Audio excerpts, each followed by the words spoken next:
ಬಿಜೆಪಿಗೆ ನಾವು ನರೇಂದ್ರ ಮೋದಿ ಅವರಿಗೆ ಬೆಂಬಲ ಕೊಡೋದು ಅಂತೇಳಿ ತೀರ್ಮಾನ ಮಾಡಿದ್ದೀವಿ. ಯಾಕಂದರೆ ನಿನ್ನೆಯಿಂದ ಸುದ್ದಿ ಇರ್ತಕ್ಕಂಥದ್ದು ಮತ್ತೆ ಏನೋ ಬದಲಾವಣೆ ಮಾಡಿ ಬೇರೆಯವ್ರು ಕೊಡ್ಬೋದು ಅಂತಕ್ಕಂಥ ಸುದ್ದಿ ಹರಡ್ತಾ ಇದೆ. ಅಂತಿಮವಾಗಿ ನಮ್ಮದು ನಾಮಪತ್ರ ಎಲ್ಲ ಆಗಿ ಸಿಂಬಲ್ ಎಲ್ಲ ಅಲಾಟ್ ಆದ ತಕ್ಷಣ ನಾವೆಲ್ಲ ಈಗ ಸಂಘಟನೆ ಮಾಡ್ಕೊತೀವಿ. ನಾವು ನೋಡ್ರಿ ಏನೇ ನಮ್ಮಲ್ಲಿ ಅಸಮಾಧಾನ ಏನಿದ್ರು ಕೂಡ ಅಂತಿಮವಾಗಿ ನಮ್ಮ ತೀರ್ಮಾನಕ್ಕೆ ನಾವು ಬದ್ಧವಾಗಿರ್ತೀವಿ. ಆದರೆ ನಾವು ಸುಧಾಕರ್ ಅವ್ರಿಗೆ ಓಟ್ ಕೇಳಕ್ಕೆ ಹೋಗಲ್ಲ, ನರೇಂದ್ರ ಮೋದಿ ಅವರಿಗೆ ಪಾರ್ಟಿ ಸಿಂಬಲ್ ಕೇಳ್ತೀವಿ. ಯಾಕಂದರೆ ಜನ ಯಾರಾದರೂ ನಾಳೆ ಅವ್ರ ವ್ಯಕ್ತಿತ್ವದ ಬಗ್ಗೆ ಅವ್ರ ಬಗ್ಗೆ ಏನಾದ್ರು ಕೇಳಕ್ಕೆ ಹೋದರೆ ನಮ್ಮ ಸ್ವಲ್ಪ ಎಲ್ಲೋ ಒಂದು ಕಡೆ ಮುಜುಗರ ಆಗ್ತದೆ. ಇದು ನನ್ನ ವೈಯಕ್ತಿಕ ನಿಲುವು ತಗೊಂಡಿರ್ತಕ್ಕಂಥದ್ದು. ಮತ್ತು ಇಡೀ ಚಿಕ್ಕಬಳ್ಳಾಪುರ 8 ವಿಧಾನಸಭಾ ಕ್ಷೇತ್ರಗಳು ಕೂಡ ನಾನು ಪ್ರವಾಸವನ್ನು ಮಾಡ್ತೀನಿ. ಯಾಕಂದರೆ ಈಗಾಗಲೇ ಅನೇಕ ಮುಖಂಡರು ಕಾರ್ಯಕರ್ತರು ಮುಂದಿನ ಪಕ್ಷದ ಹಿತದೃಷ್ಟಿಯಿಂದ ಅವರೆಲ್ಲ ಕೂಡ ಅಪೇಕ್ಷೆ ಮಾಡ್ತಾವ್ರೆ. ಅಲ್ಲಿ ಹೋಗಿ ನಾನು ಪಕ್ಷದ ಸಂಘಟನೆ ಮಾಡ್ತಕ್ಕಂಥ ಕೆಲಸವನ್ನು ಮಾಡ್ತೀನಿ. ಇವತ್ತು ನಮ್ಮ ಕಾರ್ಯಕರ್ತರು ಹೇಳಿದ್ದೀನಿ, ಎಲ್ಲ ಬೂತ್ ವೈಸ್ ಎಲ್ಲ ಕೂಡ ನಾವು ಸಿದ್ಧತೆಗಳನ್ನು ಮಾಡ್ಕೊಳ್ಬೇಕು. ನಮ್ಮ ಪ್ರಯತ್ನ ನಾವು ಮಾಡ್ತೀವಿ. ಸೋಲು ಗೆಲುವು ಭಗವಂತನ ಬಿಟ್ಟಿರ್ತಕ್ಕಂಥದ್ದು. ಸೋಲೋದು ಬೇಡ ಎಲ್ಲಿ, ಯಾಕಂದರೆ ಮೋದಿಯವ್ರಿಗೆ ನಾವು ಒಂದು ಕಾಣಿಕೆ ಕೊಡಬೇಕು ಅಂತೇಳಿ. ಅಂದರೆ ಜನ ವ್ಯಕ್ತಿಯನ್ನು ಕೂಡ ನೋಡ್ತಾರೆ. ಅದರಲ್ಲೇ ಏನೋ ವ್ಯತ್ಯಾಸ ಆದರೆ ನಾವು ಜವಾಬ್ದಾರಿಯನ್ನು ಹೊತ್ಕೊಳಕ್ಕಾಗೋದಿಲ್ಲ. ಮತ್ತು ಕೆಲವು ಕಡೆ ಲೂಸ್ ಟಾಕ್ಸ್ ಮಾತಾಡೋವಂಥದ್ದು, ಎಲ್ಲೋ ಒಂದು ಕಡೆ ಮಾತಾಡೋಂಥದ್ದು ಕೂಡ ಕಡಿಮೆ ಮಾಡಬೇಕು. ನಾವು ಸಿಗದೇ ಇರ್ತಕ್ಕಂಥ ಕಾರ್ಯಕರ್ತರು ಬೇಜಾರು ಮಾಡ್ತಾರೆ. ನನಗೇನು MP ಸಿಗಲಿಲ್ಲ ಅಂತೇಳಿ ನಾವು ಬೇಸರ ಮಾಡ್ಕೊಳ್ಳೋಣ. 45 ವರ್ಷ ನಾನು ಶಾಸಕನಾಗಿ ಕೆಲಸ ಮಾಡ್ಕೊಂಡು ಹೋದಾಗ ಅಧಿಕಾರದ ಅಪಾಪಿ ನನಗಿಲ್ಲ. ಮತ್ತು ನನಗೆ ಟಿಕೆಟ್ ಕೊಡಲಿಲ್ಲ ಅಂದರೆ ಇನ್ನೇನೋ ಒಂದು ಮಾಡ್ತೀವಿ ಅಂತೇನಲ್ಲ. ಯಾಕಂದರೆ ಅವರು ಎಲ್ಲೆಲ್ಲಿ ಹೊರಟಿದ್ರು, ಯಾರ್ಯಾರು ಕೈ ಕಾಲು ಹಿಡಿದಿದ್ರು, ಪ್ರದೀಪ್ ಈಶ್ವರ ಹೇಳೋರೆ ಕಾಂಗ್ರೆಸ್ ಅವ್ರ ಹತ್ರ ಬಂದು ಟಿಕೆಟ್ ಕೊಡ್ರಿ ಅಂತ ಕೇಳಿದ್ದೀವಿ. ಎಲ್ಲ ಕೂಡ ನಮ್ಮ ಜಾಯಮಾನದಲ್ಲಿ ಪಕ್ಷ ವಿರೋಧಿ ಚಟುವಟಿಕೆ ನಾವೆಲ್ಲ ಕೂಡ ಮಾಡೋದಿಲ್ಲ. ಆದರೂ ಕೂಡ ವರಿಷ್ಠರು ಅಂಥವ್ರ ಬಗ್ಗೆ, ಪಕ್ಷವನ್ನು ಕಟ್ಟದೇ ಇರೋರ ಬಗ್ಗೆ, ಕಳೆದ ವಿಧಾನಸಭೆಯಲ್ಲಿ ನಮ್ಮ ಪಕ್ಷದ ಏನು ಉಮೇದುವಾರಿದ್ರು ಅವರು ಸೋಲೋದಕ್ಕೆ ಕಾರ್ಯಕರ್ತರ ಬಗ್ಗೆ ಸಾಫ್ಟ್ ಕಾರ್ನ್ ಇರಬಾರ್ದು. ಮತ್ತು ಅವ್ರಿಗೆ ಎಚ್ಚರಿಕೆಯನ್ನು ಕೊಡಬೇಕು. ಪಕ್ಷವನ್ನು ಕಟ್ಟುವ ಕೆಲಸದಲ್ಲಿ ಅವ್ರು ಮಾಡಬೇಕೇ ಹೊರತು ಕೇವಲ ಲೋಕಸಭಾ ಸ್ಥಾನ ಗೆಲ್ತೀನಿ, ಮುಂದೆ ನಾನು ಪಕ್ಷಕ್ಕೂ ನನ್ನ ಸಂಬಂಧ ಇಲ್ಲ ಅಂತಕ್ಕಂಥ ಯಾವುದೇ ಕೂಡ ಅವ್ರ ಮನಸ್ಸಲ್ಲಿ ಬರಬಾರ್ದು ಅಂತಕ್ಕಂಥ ಮಾತನ್ನು ಹೇಳ್ತೀನಿ.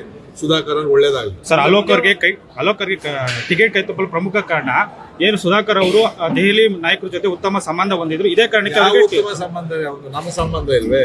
ನರೇಂದ್ರ ಮೋದಿಜಿಯವರೇ ಅಲೋಕ್ ಅವರದ ಬಗ್ಗೆ ಮಾತಾಡತಕ್ಕಂಥ ಸಂದರ್ಭ. ಅದಕ್ಕಿಂತ ಸೌಭಾಗ್ಯ ನಮ್ಗೆ ಇನ್ನೇನು ಬೇಕಾಗಿದೆ? ಒಂದೇನು ಅಂದರೆ ನಮ್ಮದು ಫ್ಯಾಮಿಲಿ ಅನ್ನೋದೆಲ್ಲ ಒಂದು ಕಡೆ ಅಡ್ಡ ಬಂದು ಪ್ರಮುಖವಾಗಿ ಅಂತ ಅನ್ನಿಸ್ತದೆ. ಆದರೆ ನನಗೆ ಹೇಳಿದ್ದು ನಮ್ಮ ರಾಜ್ಯ ನಾಯಕರು ಯಾವುದೇ ಕಾರಣದಿಂದ ಸುಧಾಕರ್ಗಂತೂ ಸೀಟ್ ಸಿಗಲ್ಲ, 200% ಸಿಗಲ್ಲ. ಅದು ಸಿಕ್ಕಿರ್ತಕ್ಕಂಥದ್ದು ನಮಗೆಲ್ಲ ಕೂಡ ಆಶ್ಚರ್ಯ ಆಘಾತ.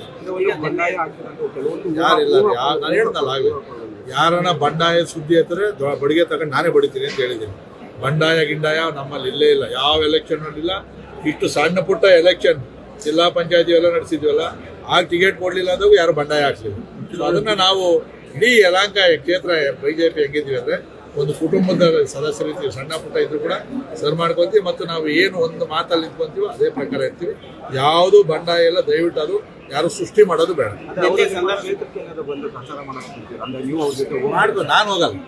ನಾನು ಯಾವುದೇ ಕಾರಣದಿಂದ ಸುಧಾಕರ್ ಅವ್ರ ಜೊತೆಯಲ್ಲಿ ವೇದಿಕೆಯನ್ನು ಹಂಚ್ಕೊಳೋದಿಲ್ಲ, ಅವ್ರ ಜೊತೆಯಲ್ಲಿ ಹೋಗೋದಿಲ್ಲ. ನಾನು ನನ್ನ ಸಂಘಟನೆ ಮುಖಾಂತರ ನಾನು ಬಿಜೆಪಿ ಕೆಲಸ ನಾನು ಮಾಡ್ತೀನಿ. ಈಗ ಅವ್ರ ಬಗ್ಗೆ ಏನು ಒಳ್ಳೆ ಕೆಲಸ ನಾನು ಏನು ಹೇಳಿ? ಈಗ ಮೋದಿ ಅವ್ರದ್ದು ಹೇಳ್ಕೊಂಡು ಓಟ್ ಹೇಳ್ತೀವಿ, ಜನ ಓಟ್ ಹಾಕ್ತಾರೆ ಮೋದಿ ಅವ್ರಿಗೆ. ಹಂಗಂತೇಳಿ ಇವರು ಕ್ಯಾಂಡಿಡೇಟ್ ಅಂದಾಗ ಅವ್ರ ಬಗ್ಗೆ ಒಂದೆರಡು ಒಳ್ಳೆ ಮಾತಾಡೋದಾಗ ನಾನೇನು ಮಾತಾಡೋದು? ಒಳ್ಳೆ ಮಾತೇನು ನನಗೇನು ಬರೋಲ್ಲ. ಅವ್ರು ನೋಡ್ತೀನಿ, ಅವ್ರು ಏನಾದರೂ ಒಂದು ಲಿಸ್ಟ್ ಕೊಟ್ಟರೆ ನಾವು ಇಲ್ಲಿ ಏನೋ ಮಾಡಿರೋಂಥ ಕೆಲಸ ಅದನ್ನು ಇಟ್ಕೊಂಡು ನಾವೆಲ್ಲ ಮುಂದಕ್ಕೆ ಯೋಚನೆ ಮಾಡ್ತೀನಿ. ಸದ್ಯದ ಮನಸ್ಥಿತಿಯಲ್ಲಿ ನಾನು ಅವ್ರ ಜೊತೆಯಲ್ಲಿ ವೇದಿಕೆಯನ್ನು ಹಂಚ್ಕೊಳ್ಳೋದಿಲ್ಲ ಮತ್ತು ಅವ್ರ ಜೊತೆಯಲ್ಲಿ ಕ್ಯಾನ್ವಾಸ್ ಹೋಗಲ್ಲ. ಯಾವ ಸಂಧಾನ ಇಲ್ಲ, ನನ್ನ ಯಾರು ಸಂಧಾನ ಮಾಡೋದು ಇಲ್ಲ. ನೋಡ್ರಿ, ಯಡಿಯೂರಪ್ಪ ಅವರು ನಮ್ಮ ಹಿರಿಯ ನಾಯಕರು, ನಾನು ಒಬ್ಬ ಸಣ್ಣ ಕಾರ್ಯಕರ್ತ. ಯಡಿಯೂರಪ್ಪ ಅವರು ಬಂದು ನನ್ನ ಹತ್ರ ಮಾಡೋಂತಲ್ಲ. ಯಡಿಯೂರಪ್ಪ ಅವರು ನನ್ನ ಪರವಾಗಿ ನಿಂತಿರ್ತಕ್ಕಂಥವ್ರು. ನನಗೆ ಅವ್ರ ಮೇಲೆ ಅಪಾರವಾದಂಥ ಗೌರವ ಐತೆ. ಇವತ್ತು ನಾನು ಹೇಳಿದ್ನಲ್ಲ, ನಾವು ಬಂಡಾಯನೂ ಇಲ್ಲ, ವಿರುದ್ಧನೂ ಇಲ್ಲ.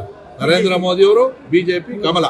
ಸರ್, ನೀವು ಇನ್ನೊಂದು ಸುಳಿವು ಕೊಟ್ರೆ 3ನೇ ಅಭ್ಯರ್ಥಿ ಬೇರೆಯವ್ರು ಬರ್ತಾರೆ ಅಂತ ಏನೋ ಸರ್, ನಿನ್ನೆಯಿಂದ ಅದು ಸುದ್ದಿ ಓಡ್ತಾ ಐತೆ. ಅದರದ್ದು ನಿಜಾನ ಸುಳ್ಳ ಗೊತ್ತಿಲ್ಲ. ಬೆಳಗ್ಗೆ ಕೂಡ ಕೆಲವರು ಬೇರೆ ಹೇಳಿದ್ರು ರಾಜ್ಯದಲ್ಲಿ ಒಂದು ಎರಡು ಏನೋ ಬದಲಾವಣೆ ಆಗ್ಬೋದು ಅಂತೇಳಿ. ಸೊ ಅದಕ್ಕೆ ನಾನು ಕೂಡ ನಾಮಪತ್ರ ಸಲ್ಲಿಸೋವರೆಗೂ ಕೂಡ ಕಾದ್ ನೋಡೋಣ. ನಮ್ಗೇನಿಲ್ಲ, ಒಂದು ವಾರ ಸಾಕು ಎಲೆಕ್ಷನ್ ಕ್ಯಾನ್ವಾಸ್ ಮಾಡಕ್ಕೆ. ಅಲ್ಲ, ನಿಮಗೆ ಗೆಸ್ ಇರುತ್ತೆ ಯಾರು ಬರ್ಬೋದು ಅಂತ? ಗೊತ್ತಿಲ್ಲ, ಗೊತ್ತಿಲ್ಲ, ಯಾರು ಗೊತ್ತಿಲ್ಲ.